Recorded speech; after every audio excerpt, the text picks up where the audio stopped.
So our focus today will be on some basic antiderivatives, mostly just using the power rule for integrals. So back when we learned about derivatives, we learned the power rule for derivatives said I'm going to differentiate a function where I have x to the nth power, and we figured out that the derivative of that with the power rule means I bring down the exponent in front, subtract 1 from the exponent, so I would end up with n times x to the n minus 1. So since an antiderivative is the opposite of a derivative, then when I'm finding the integral of x to the n dx, I'm going to do the opposite of what I did with the derivative. So with the derivative, I multiplied the exponent in front and subtracted 1 from the exponent. So the opposite here would mean I need to add 1 to the exponent, and then I'm going to divide by that new exponent. And then we have to put plus c behind everything, because I don't know if there was originally a constant number behind everything, because when I differentiate this, I'm going to end up with the inside function, which is called the integrand. And the derivative of any constant goes to 0, so that would not be shown in this integrand over here. Later on, when we discover particular solutions, that is when we will actually solve for that plus c, which I have a video for that if you want to look at that. So here's our first example. We're looking at the integral of x squared dx. So when I'm reading this problem, I'm realizing this is my derivative function. And since I want the antiderivative or integral, that means I'm working backwards to the original function, and I'm trying to find a function that gives me the derivative of x squared. So our anti-power rule is what I like to call the power rule for integrals. It says I add 1 to the exponent, so I'm going to get x cubed, divide by that new exponent, and then you have to put plus c behind everything. And you could rewrite that as 1/3 x cubed plus c. Does not make a difference in terms of your final answer. Now, there is a nice way of checking this answer. So if I go back and I differentiate this function right here, then the derivative of that, so we write that out, we have the derivative of 1/3 x cubed plus c, used as the power rule for derivatives. So if I bring down that 3 in front, I will have a coefficient of 1, x squared, and then c is a constant, and the derivative of any constant goes to 0. And notice my answer here was the integrand that I began with in the original problem. And so that's a quick way of just checking your work. You can go back and differentiate your final answer, and it should be the integrand in the original problem. So let's look at another one. This one has multiple terms, and notice a couple of them, or both of them actually, have a coefficient. And so when I have a coefficient, it's just going to remain as a coefficient for the work. So my antiderivative keeps the 3 in front, add 1 to the exponent, divide by that new exponent, keep the negative 7 in front, add 1 to the exponent, divide by the exponent, and then plus c behind all my answers right now, because we're dealing with what we call an indefinite integral, and so I don't know what that constant number would have been. And again, you can differentiate this, and if I take the derivative of this function here, I will end up with 3x to the 4th minus 7x to the 5th. This one's a little bit trickier because now I have this fraction right here. At this point in time, we are only dealing with the power rule for integrals, which means I don't have a fraction rule for this. So I don't have like an anti-quotient rule or anything like that. So I'm going to have to start by rewriting before I ever find the antiderivative. To rewrite, I can bring this up with a negative exponent, make that x to the negative 4th, minus 2x to the 8th, plus 3 dx. And then I'm just going to go term by term and find the antiderivative. Now you may be wondering, what is that dx at the end? That basically is just notation. It is called the variable of integration, and it just tells me that my function is all in terms of x. It won't make a difference here because everything has an x attached to it except that 3, which is just a constant. But later on, higher up in mathematics, you could have multiple variables inside your integrand, and then you would need to know what is going to be your variable of integration.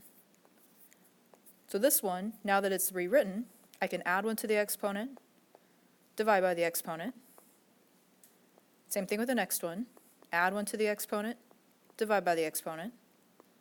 And then with 3, since it doesn't have an exponent because it doesn't have an x, you have to ask yourself, if this is my derivative and I'm working backwards to the original function that gives me a derivative of 3, that would have had to come from the function 3x,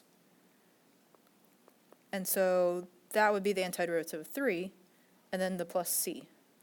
And notice, when I find my antiderivative here, I drop the integral sign, I drop the dx, because now I've actually calculated the antiderivative, and so I no longer need that notation in front. But if you're just rewriting like I did here with the x to negative 4, I keep the notation because I haven't actually found the antiderivative yet. All I've done is rewrite. Now, a lot of times we see things with radicals and we get a little intimidated with this. So again, I need to rewrite it so I have x raised to a power. That way I can use the power rule for integrals. So I can rewrite this as the integral of x to the, in its power over root, so 7 over 9 dx. And now that I have x raised to a power, I can apply the power rule for integrals, where I'm going to add 1 to the exponent. So if I add 1 to 7 over 9, that gets me to 16 over 9. And then I'm dividing by 16 over 9 with the plus c at the end. Now, I don't want to leave my answer like that just because it looks pretty messy with this triple layer fraction. So rather than write it that way, we will always go ahead and multiply by the reciprocal of the fraction I'm dividing by, since dividing by fractions means you flip the second and multiply. And so my final answer I'm going to write as 9 over 16, x to the 16 over 9, plus c. And that's my antiderivative. Now with a problem like this, normally when I see this, if I looked at just the inside, I would think maybe do a quotient rule, something like that. But since we're only working with the power rule, I need to get it simplified so I have x raised to a power for each term. So what I'm going to do is I'm going to go ahead and split this fraction here. I'm going to write it in multiple steps. So because I have one term in the denominator, I'm allowed to go ahead and rewrite it so I have x squared over x squared plus 4x cubed over x squared plus 9x to the 5th over x squared. You're allowed to do that when you're just dividing by one term. If this x squared had another term being added or subtracted, I could not break those apart. So that would require a different method. So this one, I can simplify this a little bit further. X squared over x squared is 1. 4x cubed over x squared is 4x. And my last term becomes 9x to the 3rd, and then dx. Notice I'm keeping my notation because I haven't found the antiderivative yet. So now I can go term by term since I have single terms here and nothing's being divided or multiplied or anything crazier than just individual terms. So the antiderivative of 1, if 1 is my derivative, I'm asking myself what function would give me a derivative of 1? Well, that would have to come from x, because the derivative of x is 1. And then with the next one, I'm going to add 1 to the exponent, so I have x squared, divide by the new exponent, so I'm dividing by 2, so now I have 4 over 2 becomes a coefficient of 2 in front. And then if I add 1 to the exponent on the next one, I have x to the 4th, divide by 4 gives me 9/4 as a coefficient, and then plus c, of course. So when you have a fraction, go ahead and simplify it, and then get them down to single terms, and then you can use the power rule for integrals after that. Now, a lot of people want to bring this up with a negative exponent and multiply, then distribute. You can do that as well. I prefer this method because I find fewer people make mistakes this way versus bringing it up with a negative exponent and then remembering to distribute. But it's totally a matter of preference on that. Okay, last example. This one we have a multiplication scenario. I have 4x to the negative 1 times x to the 10th minus 3x to the 7th. So normally if I was thinking derivatives, I would think about product rule here. So to get around that, I'm going to have to go ahead and distribute. That way I can simplify it. So if I distribute this, now I have 4x to the 9th minus 12x to the 6th.